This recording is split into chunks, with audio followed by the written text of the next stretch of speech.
আপনি কি জানেন আপনার ফোনে ওটিপি আসার আগেই কেউ আপনার ব্যাংক অ্যাকাউন্ট খালি করে দিতে পারে? এটাকে বলা হয় সিম সোয়াপ ফ্রড।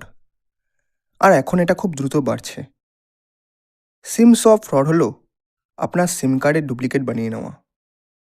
ফ্রস্টার আপনার পার্সোনাল ইনফরমেশন ইউজ করে টেলিকম কোম্পানিকে বলে যে তার সিম হারিয়ে গেছে। তারপর তারা নতুন সিম ইস্যু করিয়ে নেয়। এরপর আপনার আসল সিম বন্ধ হয়ে যায় এবং সব ওটিপি চলে যায় হ্যাকারদের কাছে। ফ্রড সাধারণত এইভাবে হয়: সোশ্যাল মিডিয়া থেকে আপনার ইনফরমেশন কালেক্ট করে, ফেক কল করে ওটিপি বা ডিটেলস নেওয়া হয়, তারপর টেলিকম কোম্পানিতে সিম রিপ্লেসমেন্ট রিকোয়েস্ট করা হয়।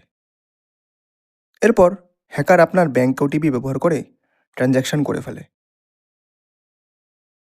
কীভাবে সেফ থাকবেন? এই তিনটে জিনিস অবশ্যই ফলো করুন। কখনও ওটিপি কাউকে বলবেন না। সিম সাডেনলি নেটওয়ার্ক না পেলে সাথে সাথে অপারেটরকে কানেক্ট করুন। ব্যাঙ্ক অ্যাকাউন্টে এসএমএস অ্যালার্ট ও ইমেল অ্যালার্ট চালু রাখুন। এই ধরনের স্ক্যাম থেকে সেফ থাকতে ভিডিওটা শেয়ার করুন, আর এমন টেক ভিডিও পেতে চ্যানেলটা সাবস্ক্রাইব করতে ভুলবেন না। ধন্যবাদ।